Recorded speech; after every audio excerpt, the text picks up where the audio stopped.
Anagha ma'am, we can start the proceedings now. Pardon?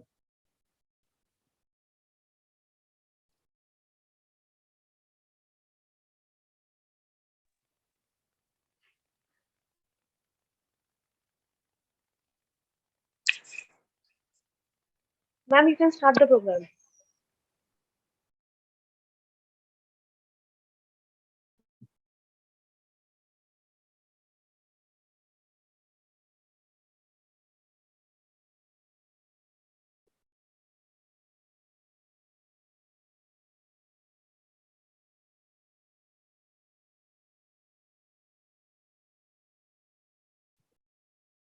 Good evening, all.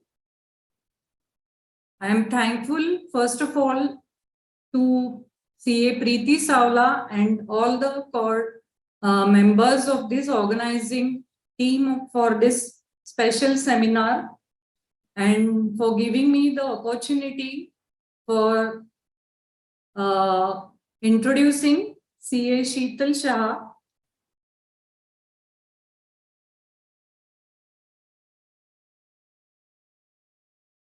CA Sheetal is an associate partner with E&Y LLP and is based out of Mumbai. She is qualified chartered accountant and holds a bachelor's degree in commerce from Mumbai University.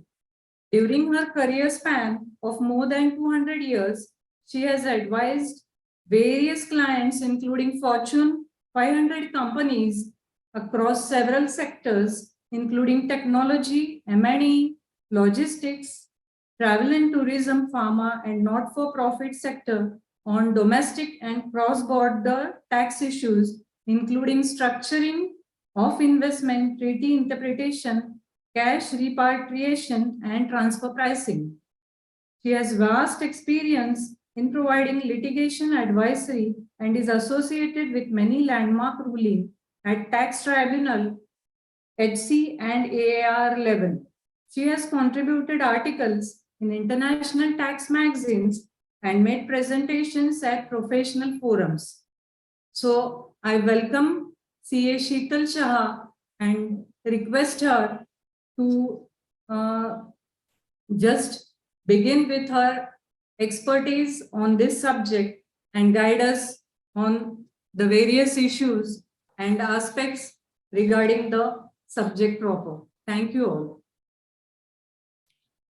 Thank you, Anagha ma'am, and thank you everyone. Thank you the women committee of the Empower Committee to giving me this opportunity to make a presentation on revised ODI guidelines. So what I'll do is I'll share a presentation and I'll take you through the nuances of the revised ODI guidelines. The way we will run it is I will go through the presentation. I'll present various case studies, and then in the end, I'll leave open the floor for questions if any, and take that questions from you. So if we look at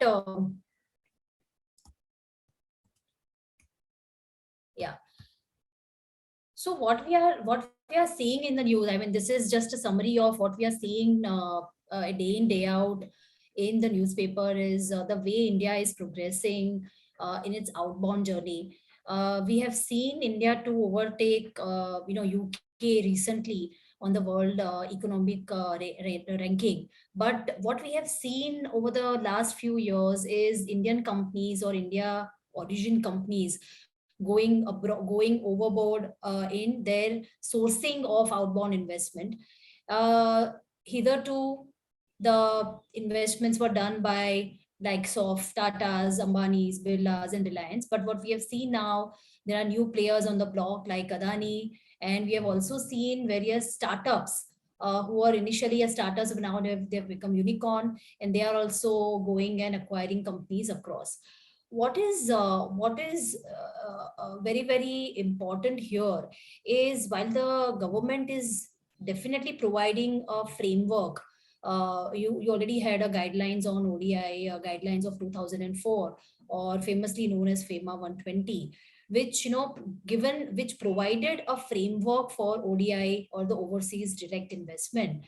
But there were areas where there were there was a need for clarification, or there were inconsistency in interpretation, which led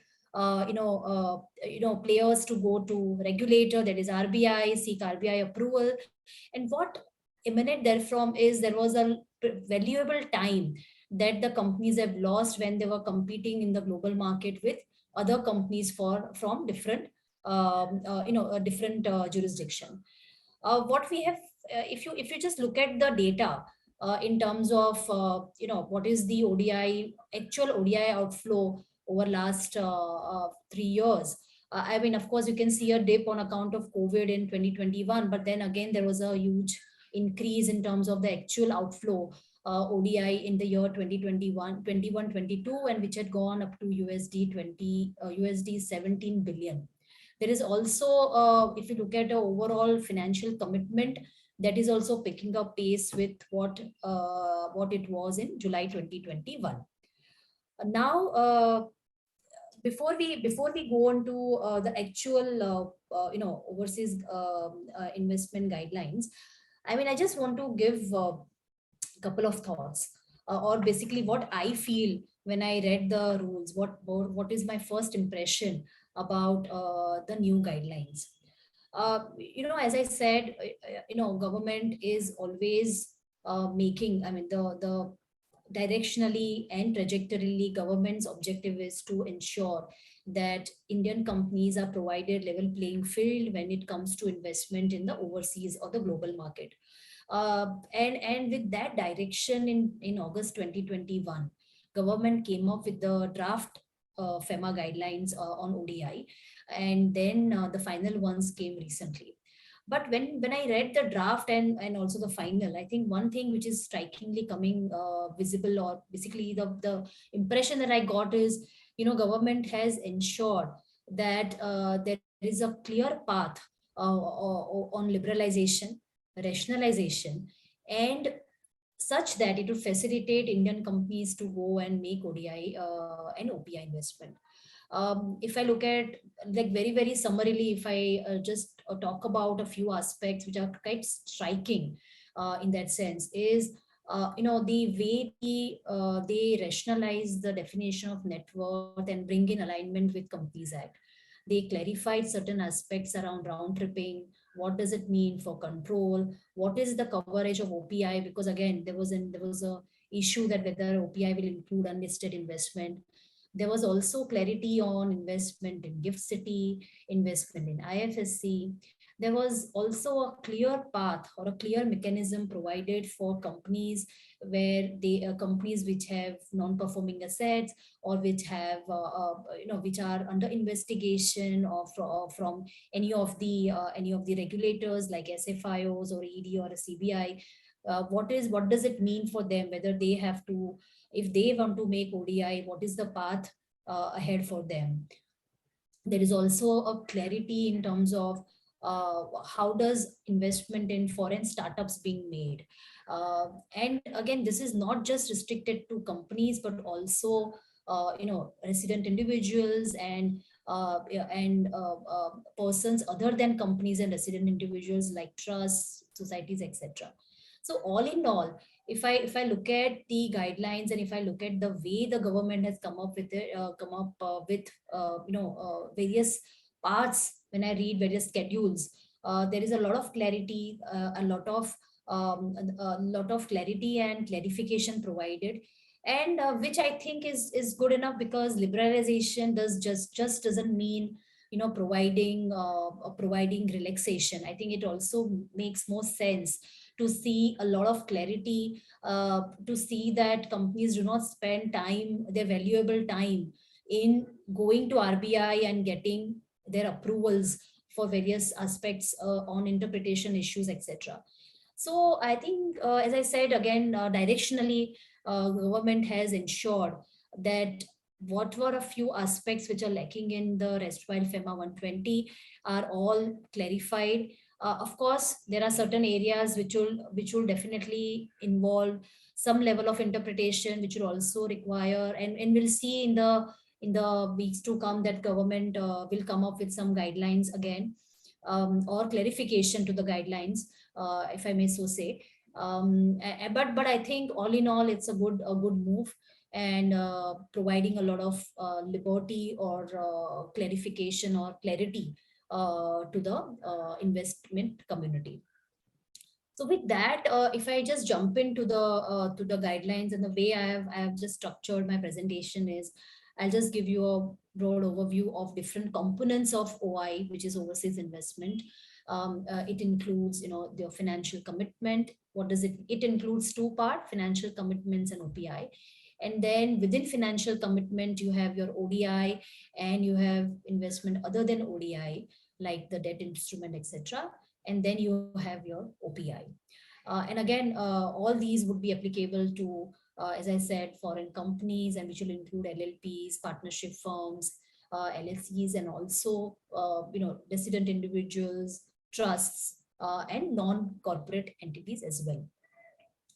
So, what is ODI? ODI has been defined to mean that where investment has been made in any listed or unlisted security, any unlisted security in a foreign entity would qualify as ODI.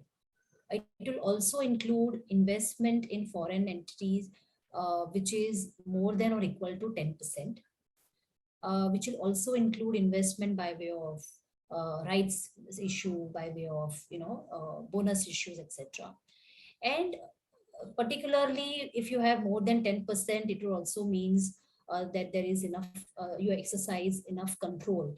So the definition of control is also very clearly, or the term control is very clearly defined. So even if cases where, investment in a foreign entity is less than 10%, still, if the Indian entity is able to exercise control over the foreign entity. And what does control mean?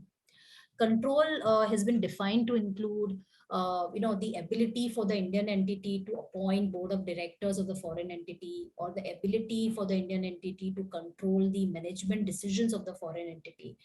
If all those is covered as part of control. So overall, if I just summarize, ODI includes investment by an Indian entity in a foreign entity in the form of listed security, unlisted security, which is, and in case of listed security, more than or equal to 10%, and whether or not it has control, where it doesn't have more than 10%, but it has exercising control, it will also fall within the ambit of ODI.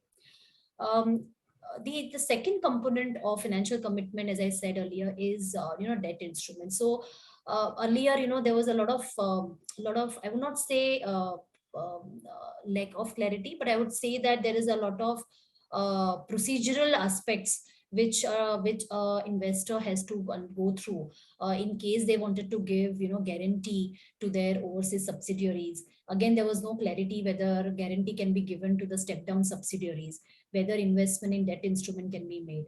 So now the guidelines clearly provide that an Indian company or Indian entity which is exercising control over the other foreign entity, they can give debt.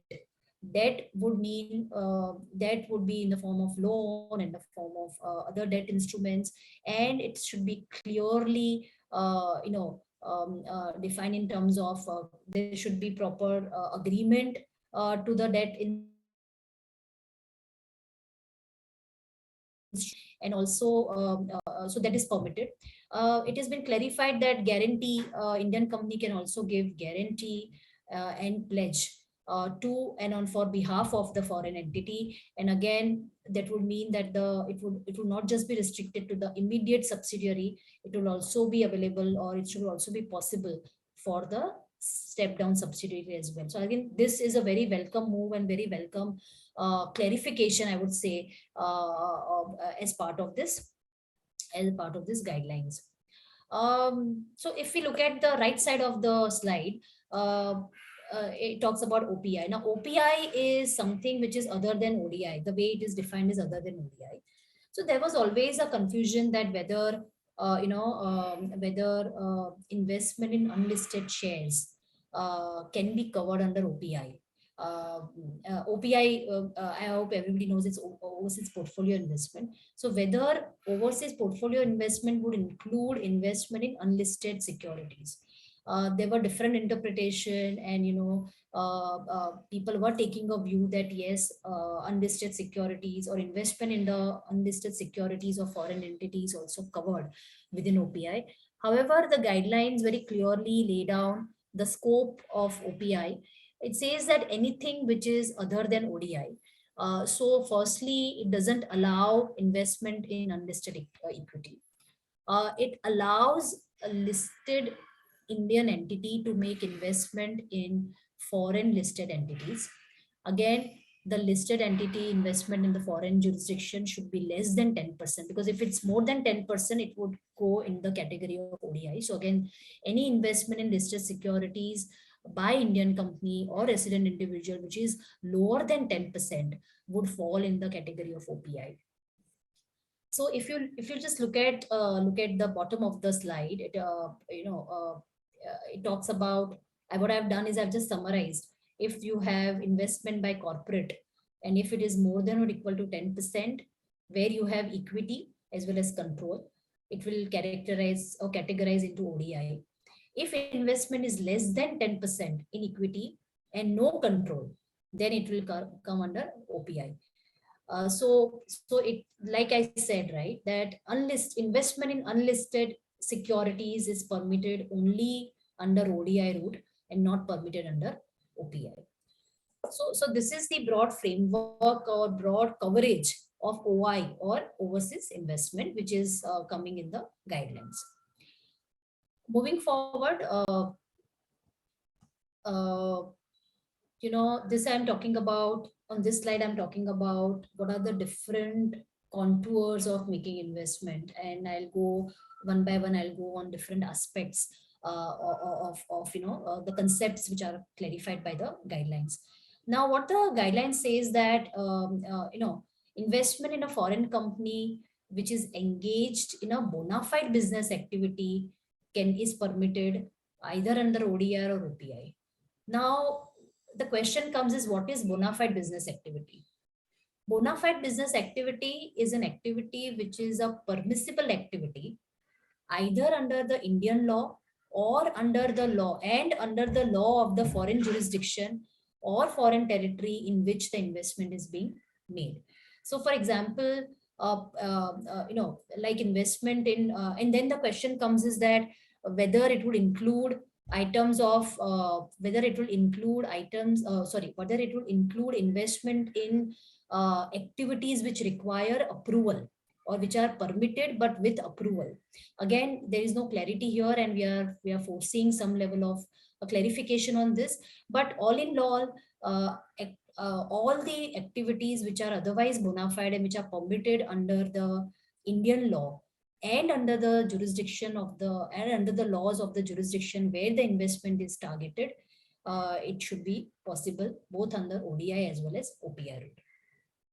Now, as we all know, investment can be done in different mode. I mean, you can do, like you can see on the left side, corporate investor can make investment directly in the foreign entity, or because of the specific requirement of the industry or the sector in which you are making an investment, or because of the specific requirement of the jurisdiction where you are making the investment, or because of any other tax or legal reasons or commercial reasons. There could also be situation, as you can see on the second on the slide on the right side. You can see investments are being done by the corporate investor or the Indian entity into another SPV or the special purpose vehicle, or a step down subsidiary, and then investment in the foreign entity, which is the ultimate target, is being done through this SPV or SDS. Right. So we have seen those structures where, and again, being a tax professional, I have dealt with many such structures, and we all know that, there are various considerations, primarily from a tax standpoint, that, we do consider, putting in subsidiaries in between or SPVs in between for the purpose of overseas investments. So the question that comes is, while direct investment is definitely permitted, indirectly through one step down subsidiary is also something which is permitted. Question comes is, and this was always been a historical question, that if there are multiple layers. So for example, in this on this example on two, example number two, if you have foreign investments, again below that another SPV, below that another SPV, or SDC, or I would say SDS, it is step down subsidiary. Let's say 3-4 layers of step down subsidiary, and then there is a final target company investment, whether that would be something permissible. Now this has always been a question which required permission, and at least our experience when we are dealt with regulator is that with providing providing or providing bona fide reasons, which are typically bona fide commercial rationale and reasons, why someone wants a multiple layer investment for making investment in the final target. We have been able to obtain approvals from RBI on this. While the guidelines are not very clear here, but at couple of places when they are talking about step down subsidiary, they are making reference to a plural term. They are talking about step down subsidiaries, and therefore which gives an impression that that directionally at least the government is cognizant of the fact that there is a requirement, commercial requirement, and of having multiple layers. And we foresee that there could be some level of clarity on the multiple layer structure that we'll see forthcoming in the weeks to follow. The next point is that while yes, we talked about where I can do investment, there is a bona fide activity, how I can do investment, but what are the limits up to which an Indian corporate can make the investment? So the limit of ODI remains unchanged. All foreign entities taken together, the limit is 400% of the net worth of the investing Indian entity. Now there's one interesting thing here. As I said earlier, the definition of net worth has made or has been aligned with the definition of net worth in the Companies Act, right? So which means that net worth would also include share premium. Okay, so in an example, let's give you an example. So far, before these guidelines came into existence, if let's say the net worth of Indian company is 100 crores, the company can invest into overseas direct investment to the extent of 400 crores, right? It's a 400 times. Now, assuming that the company has 25 crore of share premium, so the ability for the company to make overseas direct investment increases up to 500 crore. So that's a welcome move. At least that will clarify. I mean, that would avoid any interpretation issue on the term of net worth, because people were taking beneficial interpretation at times.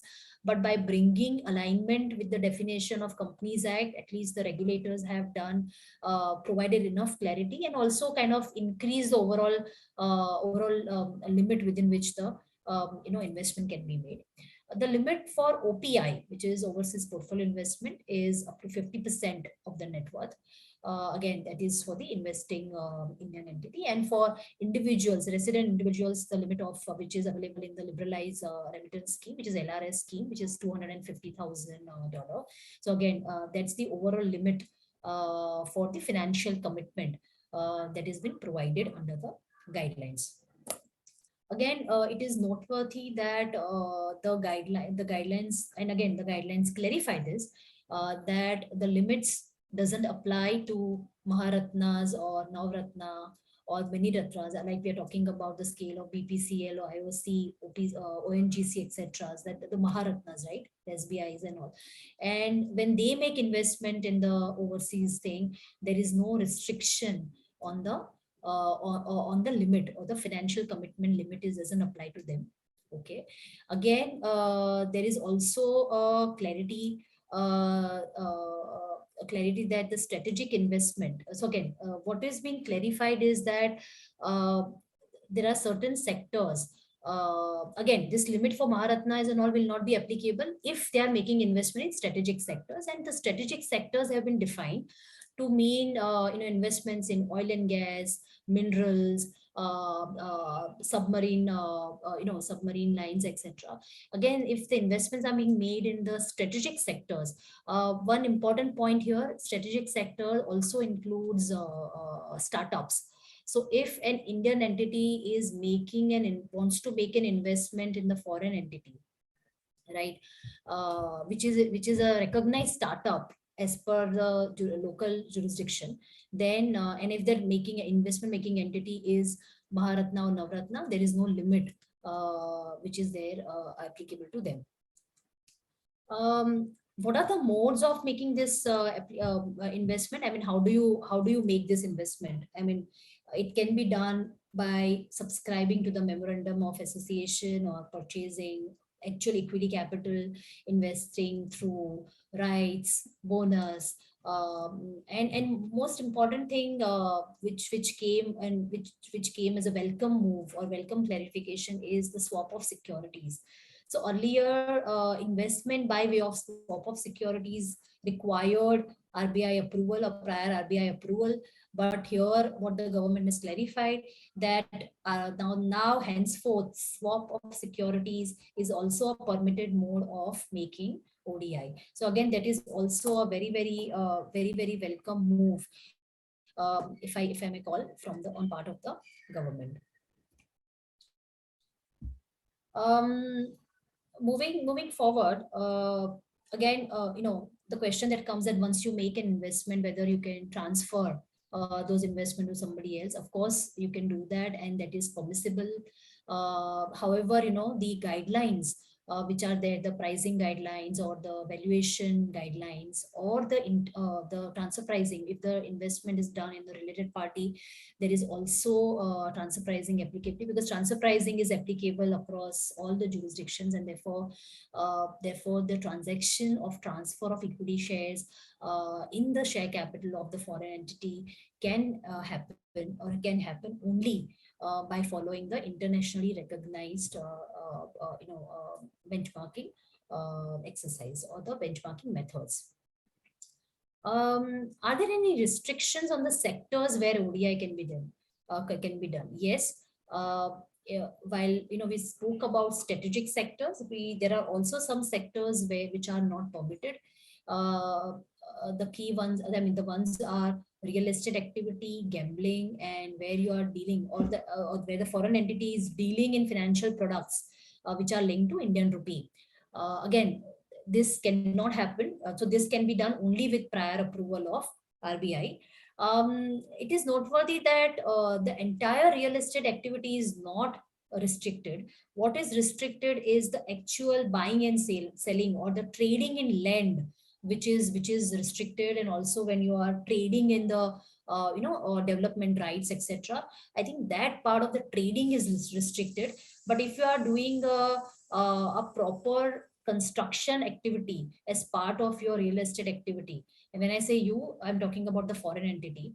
If the foreign entity is in the business of actual construction of structures and not in actual buying or selling of land, then investment is permitted under automatic route, even under real estate, as part of real estate activity also. So again, the restrictions are there, but again, they are all possible, subject to RBI approval. The next, the question that comes to our mind is that, can there be financial commitment by Indian entity by way of providing debt? So financial commitment, as we saw on the slide 1, is ODI and also debt, or the other than ODI. So the guidelines provides that where an Indian entity which has an ODI in a foreign entity, and it has control on the foreign entity, because if you have more than 10% voting rights by way of having more than 10% of shares, or even if you have less than 10% of shares, you can have control. But here it is permitted. So in those cases where there is an ODI in a foreign entity, Indian company can also extend debt to that entity. The rate of interest, as I said earlier, should be at arm's length as you would charge to any other unrelated parties. It has to be, the agreement has to be properly registered, and also it should very clearly lay down the payment terms, etc. So this is something which is permissible. It is also provided, and in a broader scale, I would say the scope of providing guarantee to a subsidiary or step down subsidiary has been broadened, I would say. So as part of financial commitment, now the guidelines also provide that an Indian entity which has ODI in a foreign entity, it can also provide guarantee to the banks for and on behalf of the subsidiary or step down subsidiary. Again, it is very clearly mentioning that in the past, there was always used to be a clarity. I mean, clarity was not provided, or not enough clarity was available whether an Indian entity can provide guarantee to the step down subsidiaries. Here, the guidelines very clearly providing for that. So to that extent, there is a lot of clarity, and there is a lot of I would say liberalization in the providing provision of guarantee. As I mean, we discussed about control. The definition of control has been very clearly defined, and I think that would help a lot to investors because of the clarity that it brings as part of the investment exercise. So, okay, when you make an investment, what are the different modes in which you will do remittances? So, what are the different modes of payment? So, hitherto, of course, a payment has to be done, or remittance has to be done via banking channels, and funds which are available in your existing accounts, or you have any other proceeds from your ADR or GDR, you can use that. Excuse me.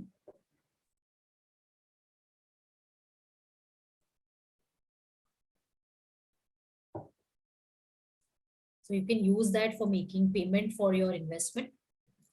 The stock swap and ECB, as I said, are also one of the mode which is defined now or allowed now, and it is a welcome move. One important thing is also deferred payment option. So in the past, excuse me. So in the past, there were various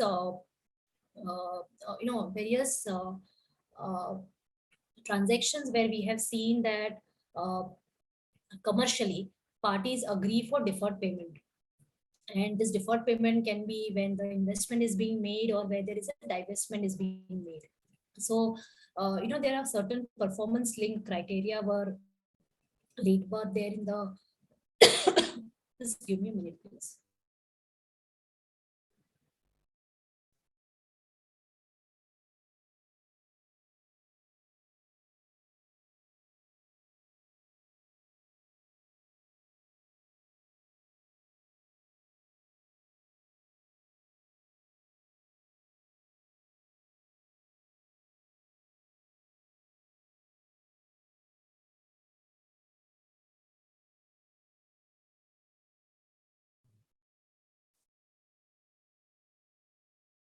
So now it has been provided that deferred payment is also permitted. Earlier, there is to be a requirement of approaching RBI for getting approval.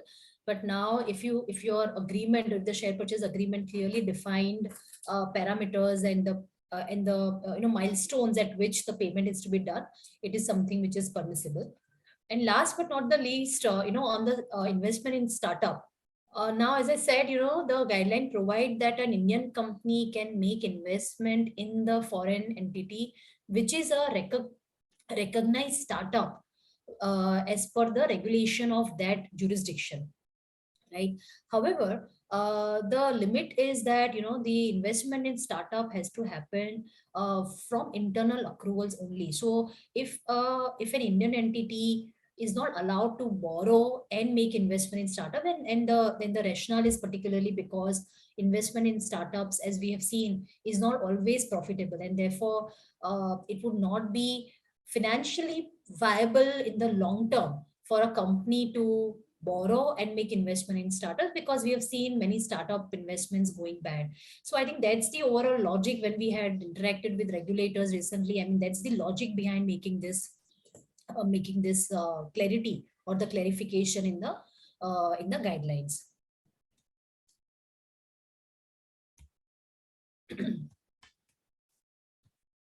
uh, Again, these are important guidelines. As I said, we spoke about what is ODI, OPI. We spoke about what are the limitations or the limits, and now we are talking about divestment.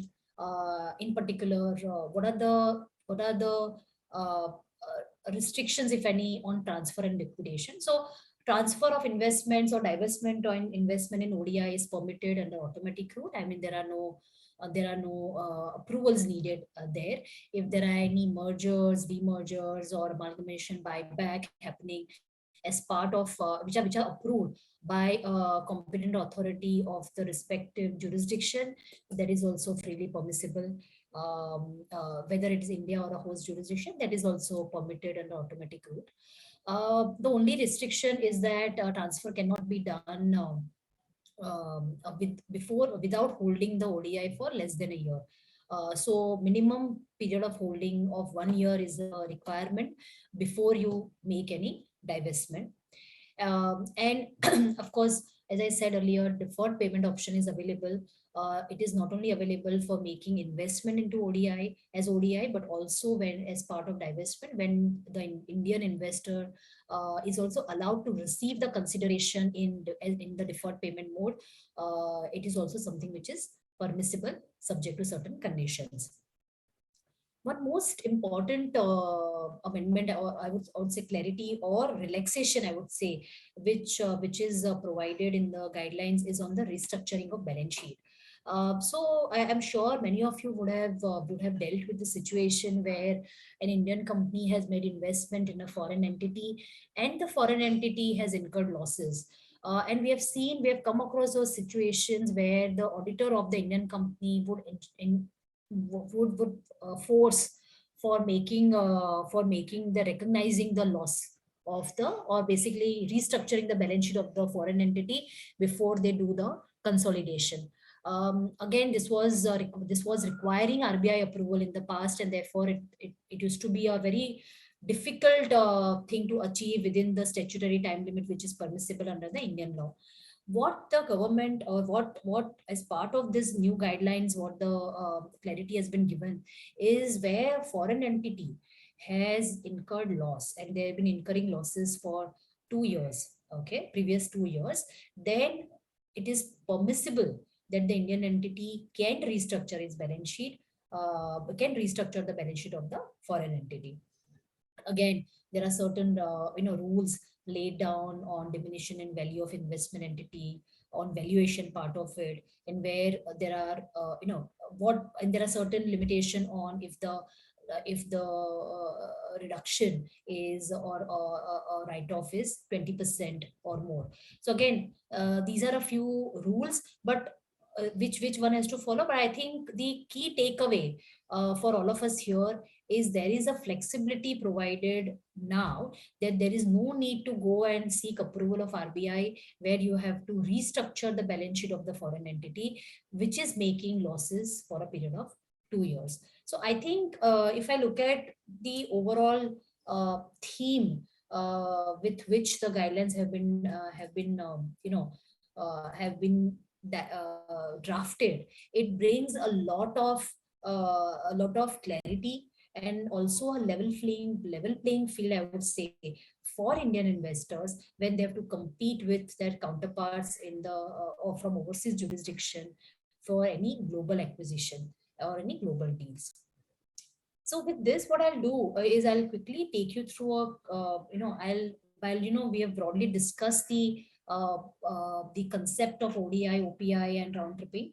I've just thought that it will make more easy for us to look at case studies or pick up case studies and just understand the concept in a more detailed manner. So if you look at the case study one on the left side of the slide, it's a case where there is an Indian company, Indian entity, and this Indian entity can be, as I said, it can be a company or an LLP or a partnership firm. Now, what are the how or what are the restrictions or what are the permissibility criteria for this company or this Indian entity to make ODI? So, as we discussed, ODI is permitted by the Indian entity in any foreign entity, uh, which is not in the real estate, gambling, or in any activity which is impacting directly dealing with Indian rupee.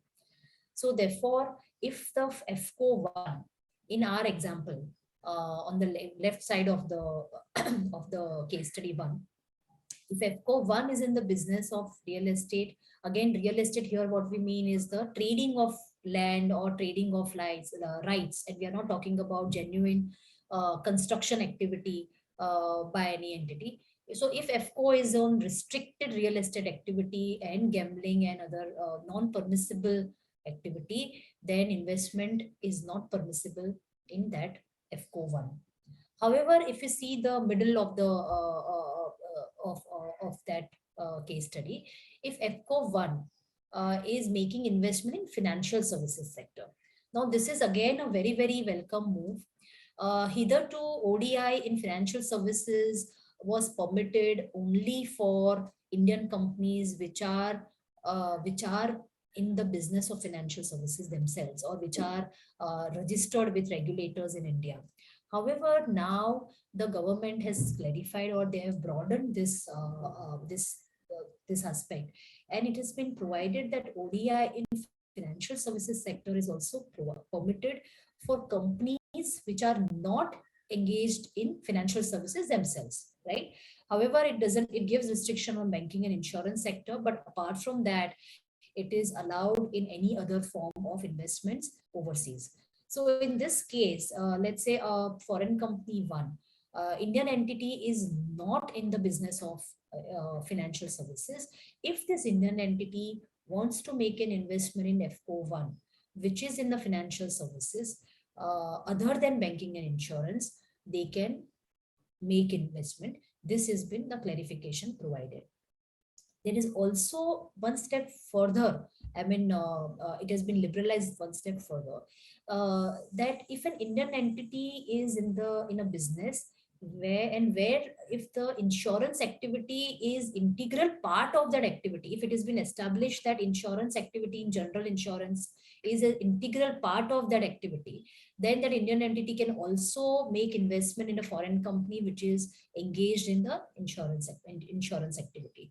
So just to give an example, if Indian company, let's say it's in the business of manufacturing of motor vehicle, and as part of that, if they want to extend the motor insurance or vehicle insurance and want to engage with a financial services entity providing general insurance, they can do that. So again, this is a very welcome move and make things more clearer and more liberal for Indian companies. Third, if you see the third table there, if it's a foreign company, investment in a foreign company is permissible, and if it is permitted sector, there are multiple layers of investment should be permissible. Again, I'm using the word should be because there is no clarity on that. And as I said earlier, in the past, we had gone and approached RBI for various during various transactions where we had sought this approval from them, and they've given. Here, the way the guidelines are at a few places, step down subsidiaries are written in plural form, and therefore we believe that an Indian company would be able to make investment in a foreign company, and then through that foreign company they would be able to also make further investment by as multiple layer investment in other jurisdiction, again within the permitted sector and within the overall permissible limits. As we discussed earlier, an Indian entity which is in ODI or which has ODI and which has control can also make investment in the form of debt in the debt instrument in a foreign company. So again, that is something also permissible. One has to be very clear here that all of these is permissible within the overall limit of 4% of net worth. So again, this is what is the broad construct of ODI for a Indian entity. On the right side, if you see, we are talking about a case study too, where we are talking about a situation. What does ODI mean for a resident individual? So broadly, the limitation on the sector remains the same. So real estate and gambling is not permitted for a resident individual, but investment in any financial services activity in foreign jurisdiction is not permitted. Unlike foreign company, where you have the broad limitation in terms of the ones that we discussed some time ago is permissible.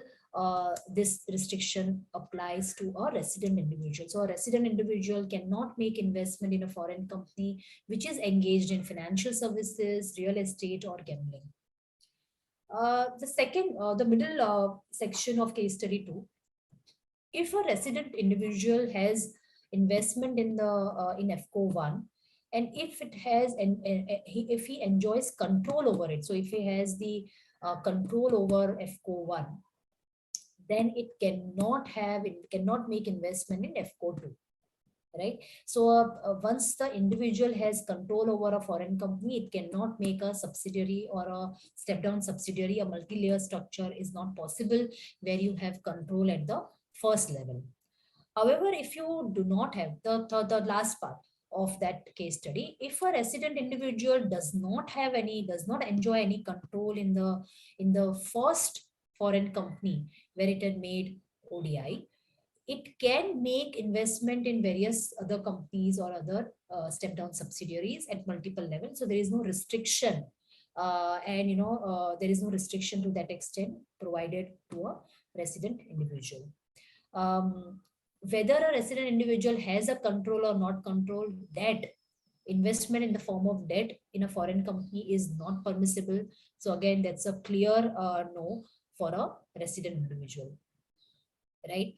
And again, as we discussed, the overall limit for individual or resident individual is 250,000 US dollar, which is under LRS.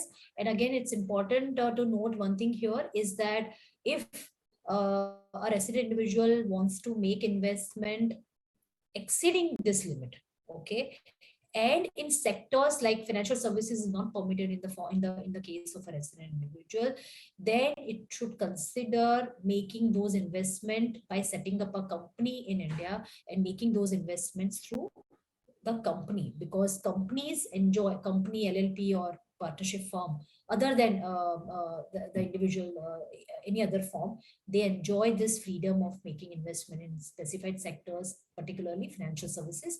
And again, the overall limit of investment is also quite broad. Moving to the next case study, it talks about the round tripping. So I hope all of us would have, at some point in time in our career, we would have come across, structures where we would have advised our clients that, this structure is a round trip structure. And, if it could be challenged, not only from the tax standpoint, but also from the regulatory standpoint, because RBI is not allowing round trip of investment. So again, we have to be very clear what is permitted even now in these guidelines is round tripping of structures, but what is not permitted is round tripping of funds. Is not something which is permitted. Round trip of investments or structures may be permitted, but round trip of funds are not permitted. So again, that one has to be extremely clear in their mind that there is no liberty on that. Let's just talk about what the guidelines talk about and just understand it in the form of a case study. So here's a case study where an Indian company has, whether the company has control or no control in a foreign company, or if it's a resident individual, they have made investment in a foreign company. What the guideline provides is that if this so a resident individual, as we said, can make multi-layer investment if he doesn't have control in the foreign company, right? So assuming that there is a resident individual who doesn't have a control over FCO1 and an Indian entity has investment in FCO1, whether with or without control, they both are permitted to make investment in FCO2. If you see on the left side of the case study, FCO2, which is considered as layer 1, and then if they make investment in ICO1, that is Indian company, back into India, that is permissible. So when we talk about two layers, we talk about one base layer, which is the FCO1, which is ground zero. And then we are talking about FCO2, which is layer 1. And FCO2, ICO1 is a layer 2. So this is permitted. But if you look at the next part of this, if let's say we are talking about a structure where the FCO, where the investment is done in FCO1, FCO1 establishes a step down subsidiary FCO2. There is another step down subsidiary FCO3 is set up, and then this FCO3 is making investment in ICO1. This would make the Indian investment at layer 3, and that is not permissible. So what is permissible is up to layer 2. So FCO1 is a direct investment, and that doesn't consider as layer 1. So FCO1 is 0 layer, and then we have 2 layers, FCO2, and then below FCO2 there can be FCO1. And so this is something which is permitted. And you know, this again, as I said, is a welcome move, because in the past, whenever these structures were mandated, and as I said earlier, the mandate is not from tax perspective or saving of tax, but also from the regulatory standpoint, and also from the sector in which investment is required in the jurisdiction where the investments are being made. Again, those regulations require that there are multiple entity structure. So in such cases, you know, approvals have been taken by the many Indian companies, and you know, they have very few cases approvals have been granted. But it's a welcome move where the regulator themselves have come and clarified that up to up to second layer, if the investment is coming to India, that is permissible. So round trip structures have now been permitted for both resident individuals and Indian companies, subject to 2-layer restrictions. The last limb of the guideline is OPI. So let's just understand the concept of OPI better. Here's a case where there's an Indian entity or a resident individual. As we discussed, what is OPI? OPI is investment other than ODI. That's the definition which is provided in the guideline. But let us understand what does it mean. And you know, the schedule explains that better. So where an Indian entity or a resident individual makes investment in listed shares, listed securities of the foreign entity, a foreign entity which is a listed entity, and if investment is made less than 10% in that foreign entity, that would make the investment categorized as OPI, or overseas portfolio investment. Now, if you see, OPI, okay, one important concept we should all be very, very clear with is investment in OPI is permissible without any restriction on the sector. So the sectoral restriction, like we discussed about real estate or financial services or gambling, what we discussed for ODI is not applicable to OPI. So again, that's very, very important point that all of us should note. Second, there is no restriction in the layer of subsidiaries, whether in India or overseas.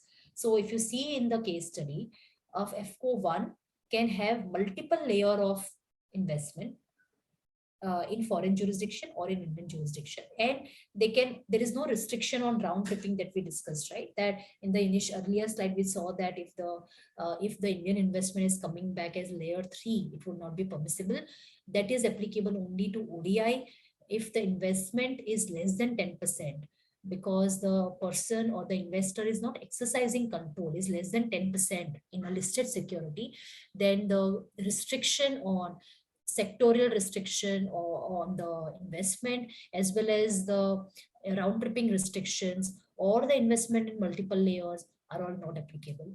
The only limitation here is of the overall limit within which this investment has to be done. So for, as we discussed, for OPI for Indian entities, that is company firm LLP, it is 50% of the net worth. And when it comes to resident individual, it will be restricted to $250,000, which is under LRS scheme.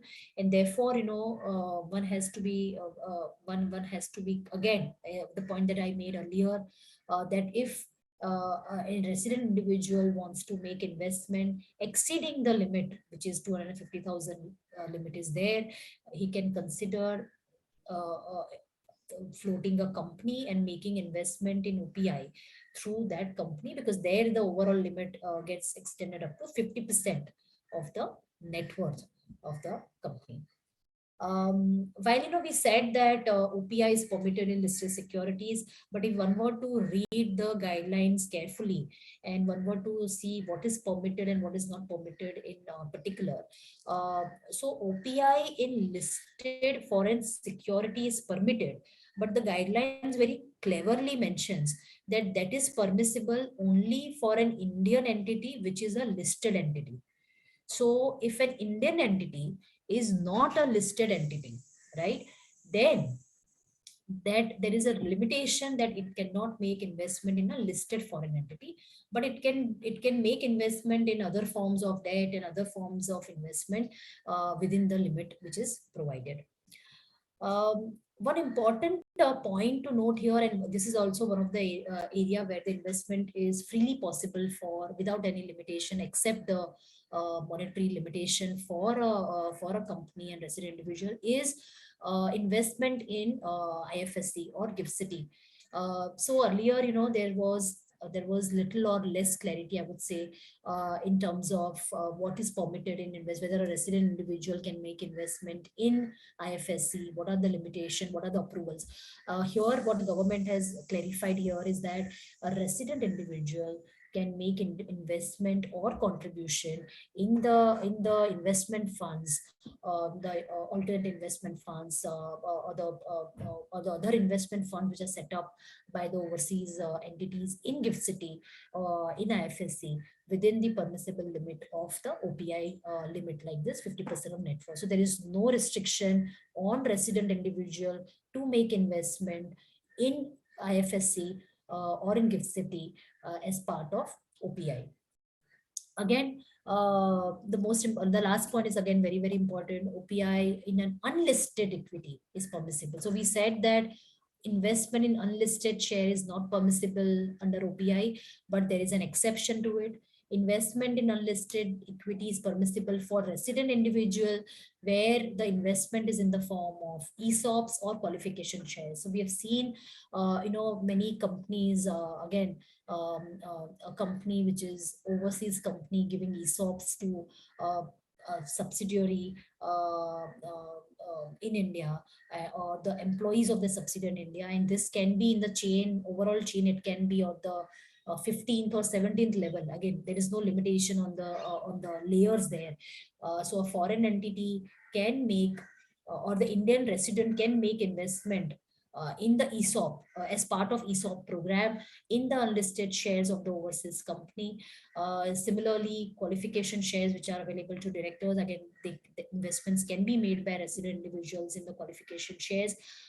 Again, everything is permissible within the limit of less than 10% holding. So again, that is something which is permissible. So this overall covers the different contours of this different aspects of ODI, OPI, round tripping, and different nuances which the government provided. I am conscious of time. I have only 2 minutes. So what I'll do is I'll very quickly summarize. While I summarize at the start, but I'll summarize by saying that there is a lot of clarity government has brought more on the investment mode, At the same time, by removing all the approval aspects, again, this approval on round tripping, approval on multi-layer, approval on on the different sectoral limits. If all those approvals are avoided, also on the deferred payment. So all these approvals which are taking a lot of time and making Indian companies non-competitive in the global market, I think that has really eased. So there's a lot of there is a at least on a scale of ease of doing business, this guidelines, at least from my side, ticks all the aspects on the liberalization front, on the rationalization front, and of course facilitation front. So again, on all the three aspects, there is a clear tick, green tick from my side to the government, and I compliment government for making this clarity. Of course, as I said, there are certain aspects which are still may need, when we actually put these guidelines into operations, and operationally will come to notice a few aspects that we need some level of clarity. And by making proper representation before authorities, we will see clarifications or circulars being issued or notification being issued by RBI to clarify this. So all in all, if I look at these guidelines, would definitely help the overall impetus to the Indian economy by allowing the Indian corporates and Indian promoters to go overboard in their overseas spending and acquire more and more stake in the overseas territory. So with this, I would like to bring my presentation to a close. Once again, I would like to thank the Women Empower Committee to give me an opportunity to kind of present my thoughts on the ODI guidelines, and I'm thankful for that. And of course, if there are any questions, I would be happy to address, subject to time permitting. Thank you.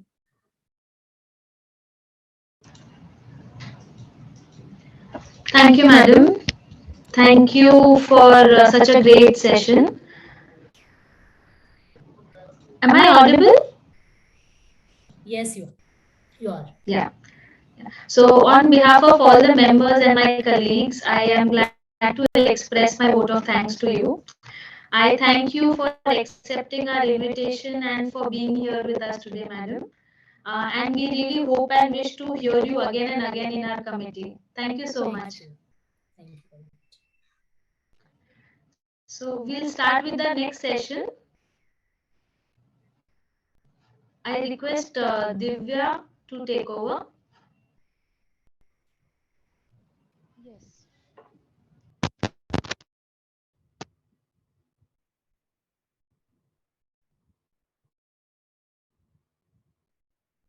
Am I audible? Yes, Divya, yes, you are audible. Firstly, good evening to everyone, each and every participant and every fellow members present in the session. I would like to take this opportunity to introduce Madhumati ma'am. She's a uh, basically she's a director with Lovelock and lives Hyderabad. She's a qualified chartered accountant with more than 20 years of experience spanning across various functions of auditing, accounting, and corporate law. She is a senior member of National Technical Team Assurance. Prior to her association with the company, she worked in both companies, in manufacturing company and company with mutual fund back office operations, as well as with audit firms as engagement manager for listed corporate clients and non-corporate clients. Her key experiences are primary area of work involved is technical advisory in accounting and audit, corporate reporting and company law compliances, impact analysis of regulatory changes for the audit profession, technical reviewer for the research committee ICAI, trainer with extensive experience in imparting trainings on Indian GAAP, JAAS, and corporate law. Ma'am, it's a great honor for me to introduce you for the today's session. We heartily welcome you, ma'am, for opening this session. Over to you, ma'am. Thank you so much. And let me share my screen first so that we can see what is it that we are going to be taking you through for the next 45 minutes. And before we start, again, thanks to the committee, thanks to you for giving me a warm welcome, and thanks to everybody for attending this session. And this is more of a refresher kind of a session because, again, CARO as well as Schedule 3 amendments have already come into effect from the past 1 year for financial statements, which are commencing for periods on or after April 1, 21. So this is mostly a kind of refreshing your memory to that this is what we have to keep in mind when we are looking at the financial statements, considering that this is September. It's a busy month for all of us.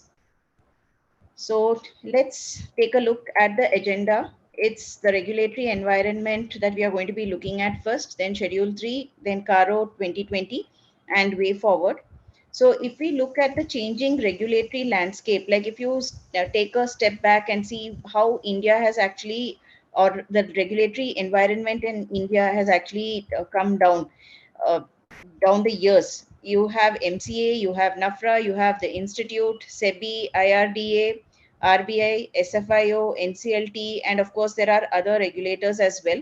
So there are so many multiple regulators that we have. There are overlapping jurisdictions, and obviously, as auditors, we need to be aware of all the laws, regulations, and the jurisdictions, and also ensure that whichever entity we are auditing, those are in compliance with the laws and regulations. And this is an evolving landscape. It is not a static one.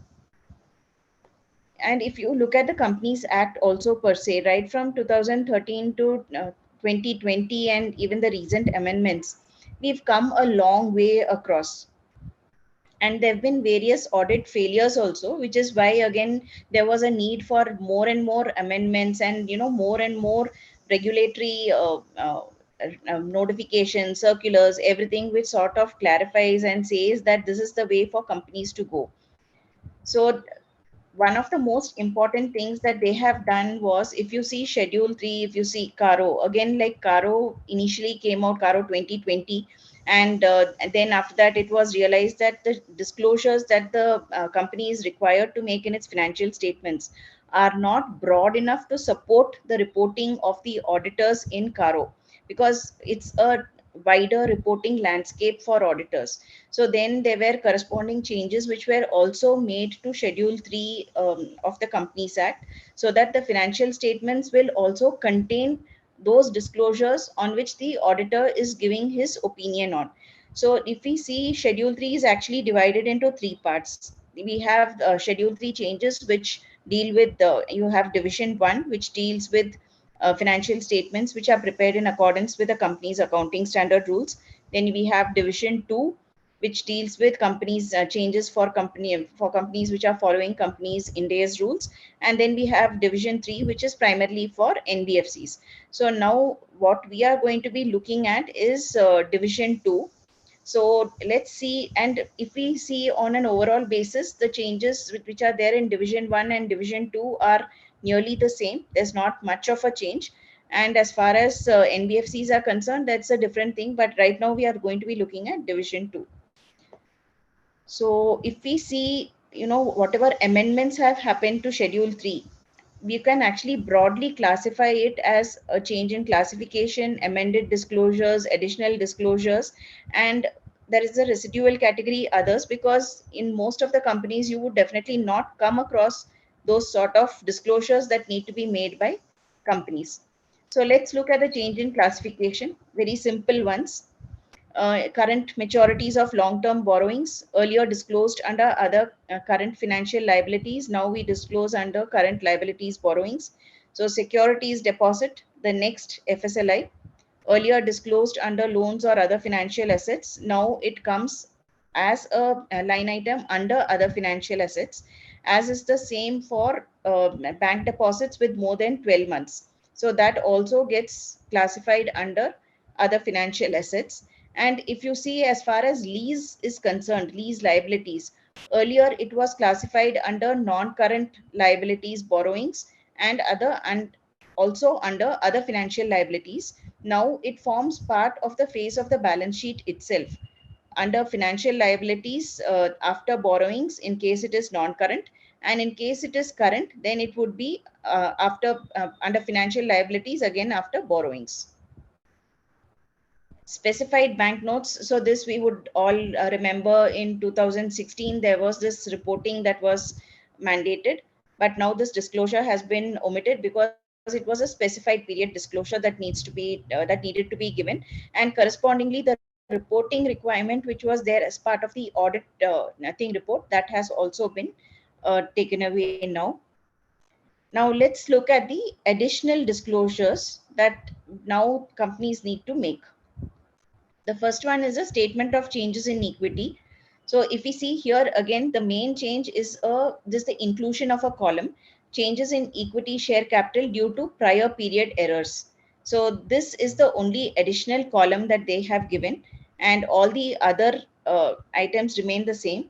However, there's also a note which says that in case for defined benefit plans, there's a remeasurement and there is a fair value change for own credit risk of financial liabilities, and those are recognized as a part of retained earnings. Earlier it was only shown as part of retained earnings. Now the additional option is that it can be shown as a separate column under reserves and surplus. And additionally, it has also been mentioned that a description of each type of reserves is no longer, that disclosure requirement has been taken away. But having said that, if you look at Ind AS, the disclosure is required under the accounting standards. So it's merely a duplication that has been done away with now. The next we are going to be seeing is disclosure of shareholding of promoters and percentage of change during the year. So the earlier disclosure which was there was 5% shareholding and more. Now the additional disclosure which had come in is that whatever shares were held by promoters at the end of the year. So so here again, promoter, if you see, has been defined under the Companies Act. So first we'll need to see, and there's an annual return that the company also files to say, to give the names of the promoters. So again, we'll need to ensure that whatever information is given in the financial statements, that is in line with whomever the company has designated as promoters. And we also need to ensure that the number of shares, percentage of shares, whatever information is being given is correct. And not only that, if you look at the disclosures which are required under SEBI for listed companies for promoters, again, the meaning of promoter there itself is different. So when you're looking at Schedule 3 disclosures from a Companies Act perspective, we will need to ensure that the definitions as per Companies Act are being followed. And for listed companies, whatever disclosures need to be given, that would be in addition to whatever is being given by the company under the Companies Act. Then the next one is for aging schedule for trade payables. So we only had MSME and others earlier. Now a different additional category has come in for disputed dues, whether it's MSME or others. And the aging also has been put in here, less than 1 year, 1 to 2 years, 2 to 3 years, and more than 3 years. And one more thing we need to keep in mind when we are talking about MSME is the criteria for classification had also changed recently last year. So we need to keep in mind the revised criteria when we are looking at the company's financial statements. The next one we are looking at is trade receivables. So we've seen trade payables now where we've seen, the aging. So something similar is also happening for trade pay and receivables, but only the categorization is more. So we have undisputed trade receivables, which are considered good. Then again, significant increase in credit risk, or those that are, totally credit impaired, and disputed trade receivables, again, though in the same categories, which are considered good, significant increase in credit risk, and those which are credit impaired.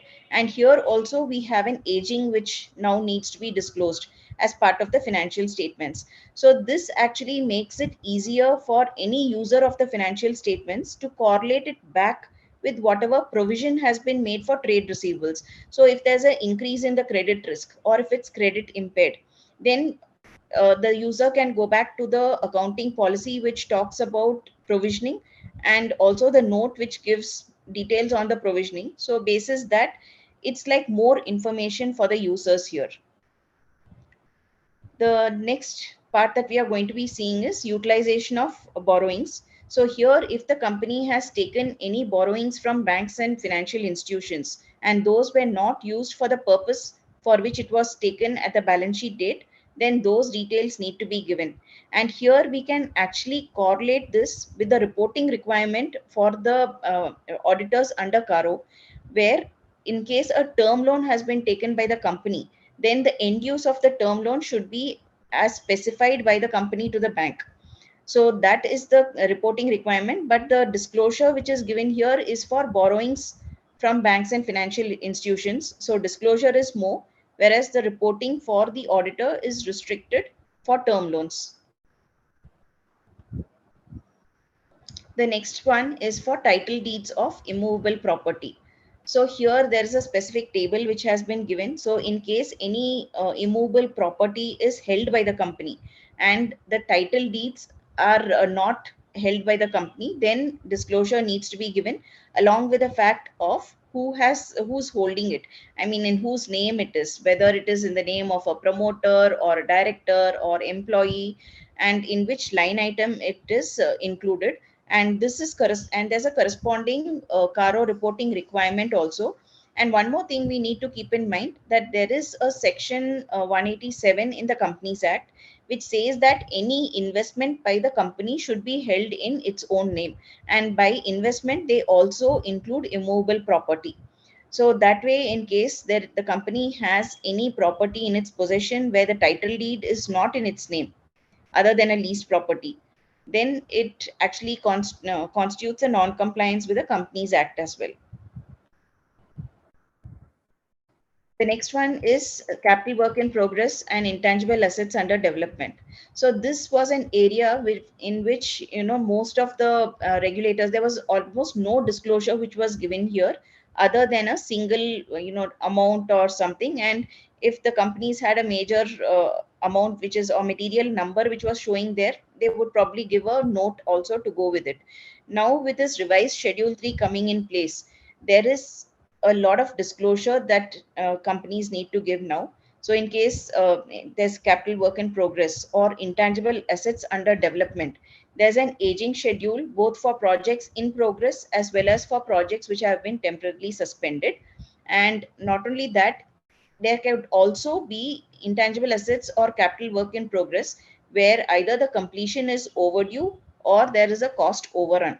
So in both those cases also the aging needs to be given, and here the periodicity of aging is the same as what we had seen earlier for trade payables and trade receivables. So here again, one thing we need to see is, once the company has classified something like this, in case there's a project which is temporarily suspended, or in case there is a intangible asset which is under development, there's a cost overrun or something, then we also need to keep in mind the requirements for impairment. So are the numbers which are being carried forward, do they fit the definition of an asset? Is there any number which needs to be is there any asset that needs to be tested for impairment, and is there any recognition of impairment loss that is required to be made? The next one is borrowings from bank or financial institution on the basis of security of current assets. So in case the company has such a borrowing, then there are two things that they need to disclose: whether the quarterly returns or statement of current assets that they have filed with the banks or financial institutions, whether that is in agreement with the books of account. And if it is not, then there should be a reconciliation and the reasons for material discrepancies. This should form part of the notes itself. And this actually came in because there were a lot of cases where banks were finding that the stocks or the inventory, so current assets again, mainly what would be offered to the bank would be either trade receivables or inventory. And they came to know that whatever numbers were given to them during the year were different, or other were cannot are not like largely consistent with what was submitted to them as the audited financial statements. So that was the reason for this disclosure to be made quarter on quarter. They need to ensure that whatever has been declared by a statement to the bank is consistent with whatever is there, is in agreement with whatever is there in the books of account. And there's a reporting requirement also in CARO for this, The only difference is that for the Caro reporting requirement comes in only when the borrowing is in excess of 5 crores, whereas the company's disclosure needs to be made irrespective of the quantum of borrowing. The next one is for registration of charges or satisfaction of charges with the ROC. So in case there is any charge or satisfaction which is yet to be registered with and it's beyond the statutory period. So if you look at the corresponding section in the Companies Act, there is a big table which has been given, like in case if there is a delay, then depending on the number of days delay, there is an additional fee that needs to be paid by the company while they are actually filing these forms with the ROC. So again, if there's any delay, then that needs to form part of the financial statements. Also, compliance with the number of layers of companies. So if you look at the Companies Act, there's a section 2, subsection 87, which talks about the number of layers that a company has and that it cannot have more than 2 layers of companies. So in case there is more than 2 layers, then the number, the name, SIN of the companies, and what is the relationship needs to be disclosed. The next is disclosure of ratios. So this is a new one again that has come in. So there is a whole host of ratios which has been given: current ratio, debt equity ratio, debt service coverage ratio. And if you look at the guidance note for Schedule 3 also, it gives what should be the numerator and what should be the denominator.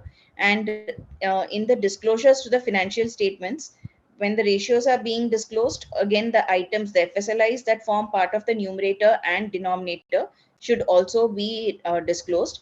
And interestingly, if there is any variation in the ratio by more than 25% when compared to that of the previous year, then the deviation should also be explained.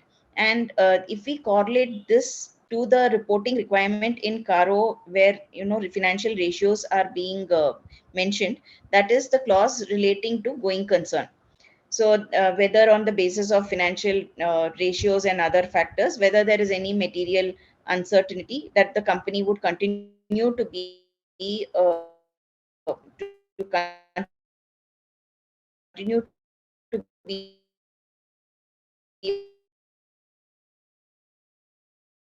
going concern. So the ratios which are given there are different. But so basically here again, for the ratios which are being given, we need to ensure that the company is giving the numbers consistently, whether it's there in the financial statements or as per the SEBI, I mean for listed companies in the management discussion and analysis part of the board report, or in case where the ratios are being disclosed as part of the tax audit report, whether those numbers are also the same. The next one is compliance with approved scheme of arrangement. So, I mean, if we see earlier, I mean, in Indian GAAP AS14, there was a specific requirement that in case there is any deviation from the scheme in accounting of the scheme of arrangement as approved by the court as compared with that of the standard, then that needed to be included as a note to the financial statements.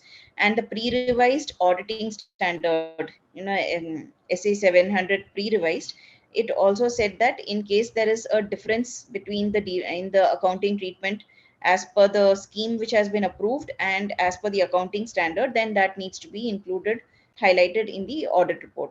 Now here, if coming to Schedule 3, it says, and okay, one more thing is, if you look at the Companies Act, again section 230 to 237, which talks about scheme of arrangements, it also requires an auditor's certificate to be issued on the accounting treatment which is there in a proposed scheme of arrangement. So when the company is filing a scheme with either the NCLT or the regional director, it would be accompanied by a auditor's certificate which is saying whether the scheme of arrangement or the accounting treatment in the scheme of arrangement is in line with the accounting standard, applicable accounting standards. So here, once the scheme has been approved and it's being accounted for by the company, the disclosures should say whether the scheme has been accounted for in accordance with the scheme as well as in accordance with the accounting standards. And in case there is any deviation, then that also needs to be disclosed. The next is a clause again which which also has a reporting implication. So this is a disclosure plus a reporting implication is there in the main audit report also. So I mean, though the clause looks like very big, let's make it very simple.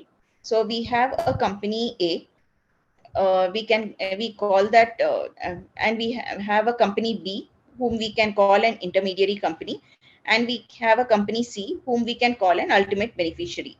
So if company A gives either money or I mean advances or loans or gives any guarantee to company B with the understanding that B will give it to the company B, the intermediary, with the understanding that company B will give it to the ultimate beneficiary, company C, then the financial statements should give the disclosures about the date, the amount, in case it's a fund, in case it's a guarantee, again, like how much guarantee has been given. All those disclosures will need to come as part of the financial statements. So here basically what we are what the regulation is now, or what the amended schedule 3 disclosure is trying to capture is, if a entity is not, so from A, if the money is not directly flowing to to C for anything, any reason whatsoever, but it is being routed through B, and it's not being done in a transparent manner, then that will now form part of the disclosures over here. And there's a reporting requirement also corresponding to this, which the auditor is including in his main audit report. And one interesting thing is, this does not exempt a holding subsidiary a company. So supposing company A is giving money to company B to invest in a company C on behalf of company A, then that will also get covered as part of the disclosures over here. So this is the first part of this amendment. The second part is, so we saw company A, company B, company C, with company B being an intermediary company. So if company A is reporting, company A will talk about the funds it has given to company B with an understanding that it will go to company C under its name. Now the second part of the clause is where company B is the reporting entity. It has received money from company A with the understanding that it will go to company C. So that's the second part of the disclosures that need to be made by the intermediary company. The next one is on undisclosed income. So if there are any transactions which have not been recorded in the books of account in the earlier years, but that has been offered as income in the current year in tax assessments, then the disclosures of that would need to come as part of the financial statements, unless there is an immunity for disclosure under the scheme. And they also need to say whether the unrecorded income of the previous years have been properly accounted for during the year. And if we see, this also forms part of the CARO reporting requirement. But then the only difference is, there is an so the disclosures don't need to be made if the company has an immunity for disclosure. But the same does not apply to the auditor, because if you look at CARO, there is no mention of whether there is any immunity or anything. And when we talk about income which has not been surrendered or not been accounted for earlier, that again has connotations from the Income Tax Act. So again, like if there's any jewelry, bullion, antique art or something which has been offered as income now, then that would fall under the disclosures required for this clause. The next one is CSR. So we would all know that companies, certain companies who fulfill the criteria, the 2% criteria, are they are covered under Section 135, and they have to undertake CSR activities. And again, the amount that they need to incur has also been specified in the section. So again, amount required to be spent, the disclosures that need to be made are amount required to be spent, how much expenditure has actually been incurred, is there any shortfall at the end of the year, and how much shortfall has been there for the total of the previous years, what's the reason for it, what is the project, and in case there are any related party transactions, then that also would need to be, I think, disclosed. And in case there's a provision, then the movement in the provision would also need to be disclosed as part of the standard. Now here, if we see again, section 135 has also undergone a change where it talks about amounts relating to ongoing projects, not on ongoing projects. So not, and I mean, if it's ongoing project within 1 month, it needs to be transferred to a specific account. If it's not on ongoing projects, then within 6 months from the end of the year, it needs to be transferred to a fund which is specified in Schedule 7. So all that is also given, and there's a corresponding caro reporting requirement also to ensure that whatever has been mandated by law, that has been complied with. And if you compare these disclosures which with what was required earlier, that would be like, earlier the requirement was very less, but now if you see, there's I mean, the disclosures are like, it's like literally showing the whole CSR expenditure account over here. The next one is on details of cryptocurrency or virtual currency. So here again, if you see, I mean, earlier the RBI had a notification that it was this cryptocurrency or virtual currency was not recognized as legal tender. And then subsequently there is a bill which was awaited. I mean, there was a bill which was tabled in the parliament, but that has not yet been made into an act. But in the meantime, if the company has traded or invested in cryptocurrency or virtual currency, then the profit or loss on transactions involving such type of currency, then the amount of currency that is being held as at the reporting date, and in case there are any deposits or advances from any person for trading or investing in cryptocurrency or virtual currency, then that also needs to be, I think, disclosed as part of the notes to the financial statements. The next one is on Binami property. So again, if we see under the Income Tax Act, there could be proceedings that have been initiated uh, under the Binami Transactions Prohibition Act.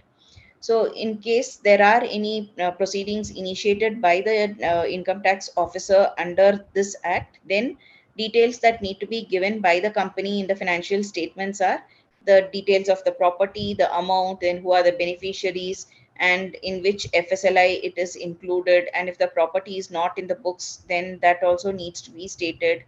And the entire details about it. And there is a corresponding reporting requirement as well in Caro, which talks about, in case there are any details of Binami property, that also needs to be disclosed.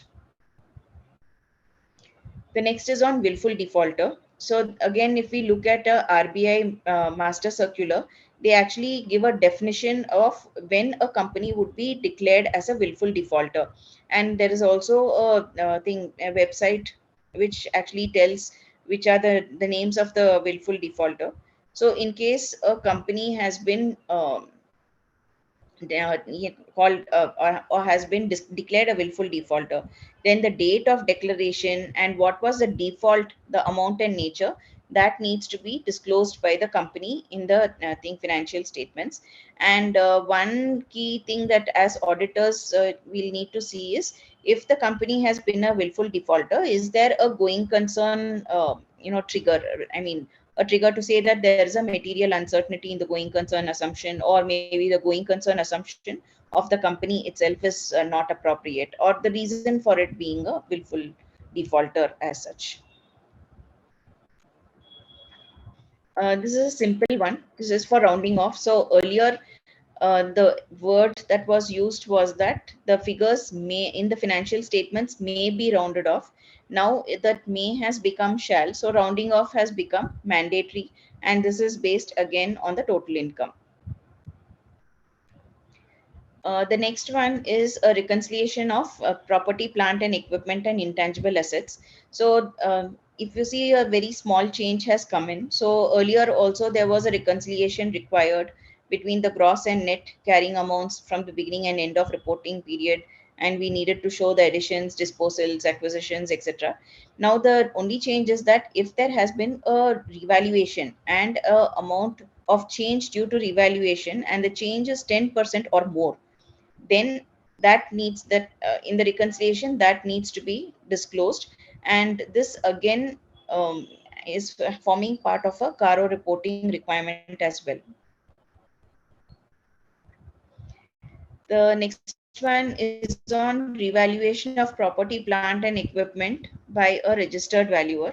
So here again, the disclosure that needs to be made is if there is any investment property that is being held by the company, then whether the fair value has been based on a valuation by a registered valuer.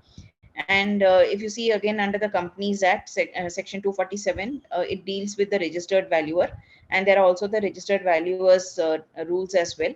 So basis this, whether whether the revaluation has been done by a registered valuer is the disclosure that the company needs to be making here. Next one is again a very simple one: grants or donations received by a Section 8 company. So here again, in case, under the revenue from operations as a separate note, they need to disclose the grants or donations which have been received. Loans and advances to promoters, directors, etc. So now there are additional disclosures that need to be made. So earlier also we were giving disclosures. Now the additional disclosure is that for based on each category of borrower, whether it is a promoter or a director or a KMP or a related party, and then the amount of loan or an advance that is in the nature of loan that is outstanding, and the percentage of that amount to the total loans and advances that needs to be thing disclosed here. And this again forms part of a caro reporting requirement. So if you see under caro clause 3 clause 3.3, there are various subdivisions under that which require reporting on loans, and you also have a separate caro 3.4, which deals with reporting on whether the companies in compliance with sections 185. So in case there's anything to promoters, etc., then again we'll have to look at the provisions of the Companies Act also, as well as a reporting requirement under caro as well.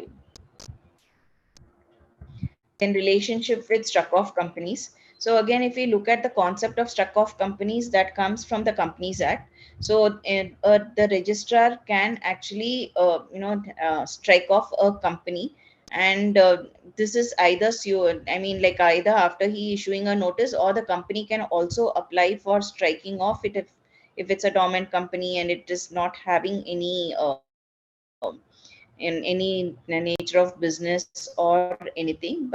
And once the registrar passes an order for strike off, then again it will form part of the website disclosures. So here again, if the company is having any transaction which are with another company which has been struck off, so it could be either an investment that the company has made, or the struck off company could be a shareholder, or if there's any receivable or payable or any other type of transaction where there's a balance outstanding, then that needs to be disclosed here as disclosed by the company as part of its financial statements. So with that, we have seen what are the changes that have come in Schedule 3, and I've tried to actually map those changes with the reporting requirement as well. Now let's see what is it that we have for Caro. So, in the slide, if you see, we have, various items either in colored font or in black font. So, the one which is in the words which are in black font are the ones where there has been no change from that of the previous year. And the ones in colored font are those where, you have changes which are coming from that of the thing previous year. I'm sorry, which are now being amended and which have come in because of Caro 2020. So again, Caro 2020, though it came out initially, it was deferred for a couple of years, and this is the first year. So March 22 is the first year of reporting under this Caro 2020. So let's see what are the main changes which have come. The first is, in addition to the reporting on standalone financial statements, there is also a reporting on consolidated financial statements. So while standalone financial statements, like there are specific clauses, or there are specific requirements of where the auditor needs to report.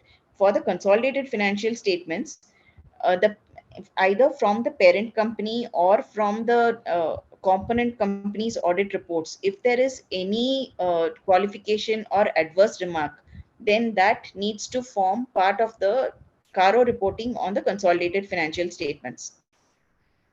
So there is no specific question as such. It is only a collating of all the negative or adverse or qualificatory remarks which are given by the auditors of the parent company and of the components.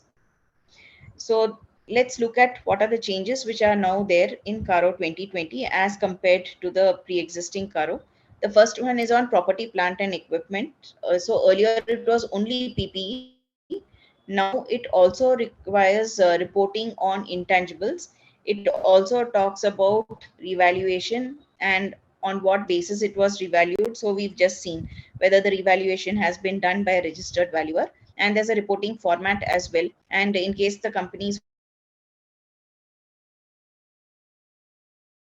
as well. Parth, we cannot hear madam's and we cannot even see her video.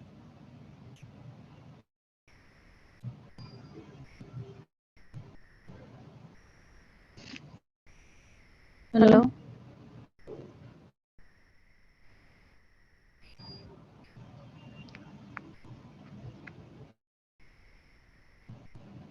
Acha.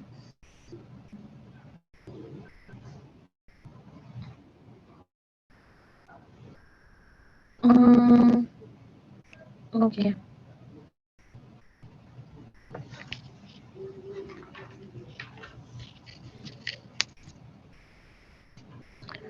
Remember, there's some technical glitch at the speaker's end.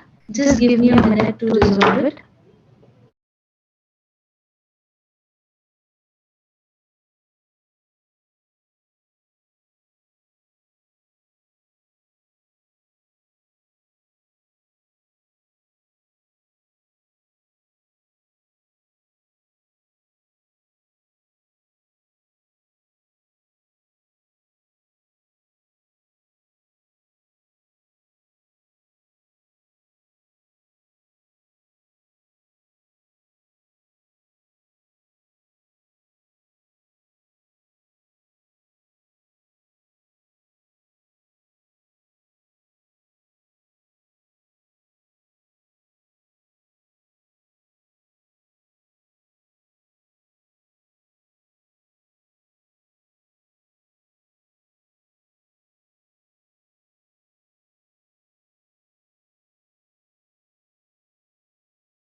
Yeah, Parth, I'm trying to connect to her, but I'm unable to.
meeting is being recorded. Yeah, hello, I have joined back in. Yes, madam. Yeah, so could you tell me till where you were able to hear me? It was actually 5 minutes back. Okay. Right, I think then we've not missed much. So I was talking about fraud, where there's an additional reporting requirement, then a Nidhi company as well.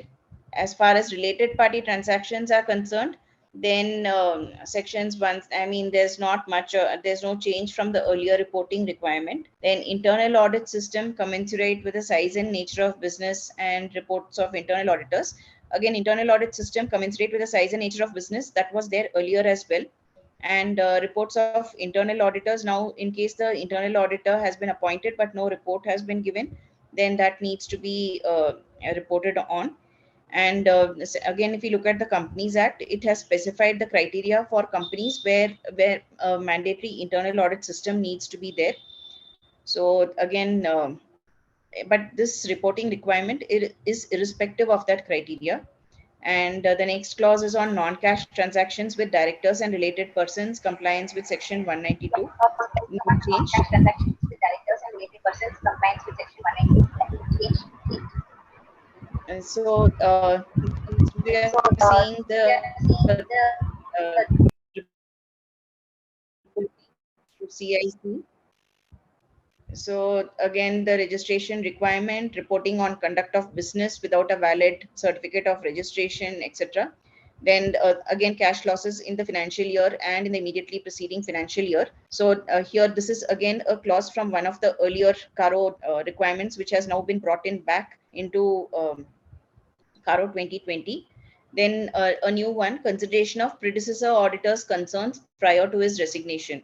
And so here again, if the predecessor auditor has resigned, as an incoming auditor, we'll have to again consider the reasons or concerns for the resignation of the predecessor auditor. And it's a CARO reporting requirement as well, and it also envisages taking a management representation that there were no other concerns. The next one is on material uncertainty on companies going concern. So this again is something that we can correlate back to the ratios part, disclosures under Schedule 3. So here the reporting requirement is whether based on the ratios, etc., whether the auditor has any reason to believe that there is a material uncertainty on the company's going concern. And the last one is on transfer of unspent funds with regard to CSR.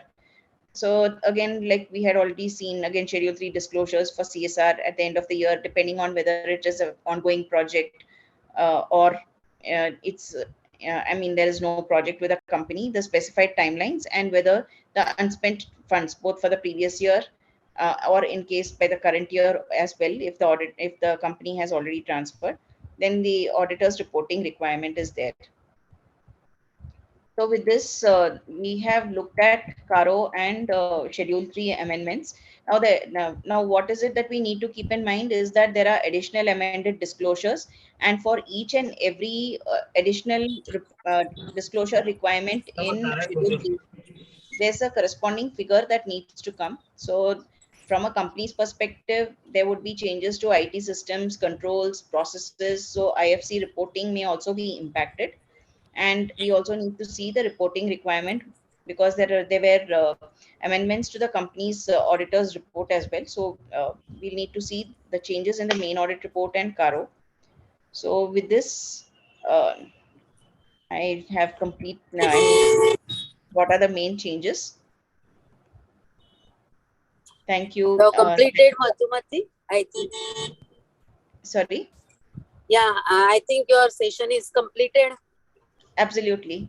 Yeah. So myself, Preeti Savla, Vice Chairperson of Women Members Empowerment Committee, Central Council member from Western Region.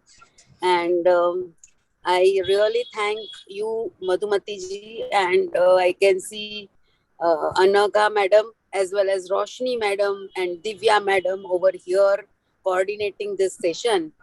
And Friends, let me tell all of you about the initiatives. So, about more than 20, I think this is 22nd or 23rd Sky High Symposium. Every Wednesday we are doing, and I'm happy that we are able to share the valuable knowledge. And this is the platform being provided to our own women chartered accountants to come and share their knowledge or act as a coordinator also. And friends, again, I am some of the initiatives, like we are also coming up with a women campus placement in the month of October, and that will be specifically for the women who want to do work from home or flexi hour working, and it will be supported to the members, women members who have taken break in the career and want to come back for part time only.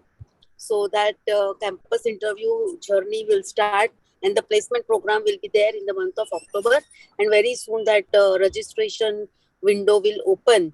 However, this is the initiative jointly with our women empowerment committee as well as our members in industry committee of ICAI. So here the members, women members who are having COP, because this is a job perspective, so the members, if they are having COP, so they won't be able to register in that. So if you want to pursue your career in say flexi or part-time working as a job, then you will have to surrender COP and register for this campus placement. Again, 30th September is the last day for payment renewal of the membership fees for this current year 2022-23. If you are not renewed, I request all of you to renew the same. Again, we have also initiated the formation of Institute of Social Auditors of India, and the exposure draft of social audits have already been out for the public comment. So I request all of you to go through that and give your comments and gear up for the social audits, which is a very grand, big opportunity for all of us. Again, the BRSR, which is also mandatory for top 1000 listed companies, and over a period it will be applicable to various other companies also. So you can make your future in this area also, other than a lot of other opportunities which are available. So through this Sky High Symposium, we are trying to disseminate knowledge and share with you the valuable knowledge of the speakers. So I now hand over the charge to the coordinator. Thank you, madam. Thank you for your insights. And thank you, Preeti, madam, for taking out the time and interacting with us. We really were waiting for you to come and interact with the audience. Thank you so much, madam. Yeah, thank you. So I was here out, disciplinary bench was going on, so I could not come out of it. So I thought, now if it is on, I will, join. It's so great of you, madam. Thank you so much. So, Yeah. thank you, Madhumati madam, for joining us and this amazing session. On behalf of all the members and my colleagues, I am glad to express my vote of thanks towards you. I thank you for accepting our invitation and for being here with us today, madam. We hope and wish to hear you again and again in our committee, and we are glad that you are a part of our community. Thank you so much. Thank you everyone for joining us for the session. We hope to see you all again. Thank you so much. Thank you. Good night, everyone. Good night, madam. Thank And you. again, block madam. your date, Wednesday 5 to 7, every Wednesday 5 to 7 for your Yeah, Sky High Symposium. definitely. Definitely, madam. Okay. Yeah. Bye. Bye. Thank you.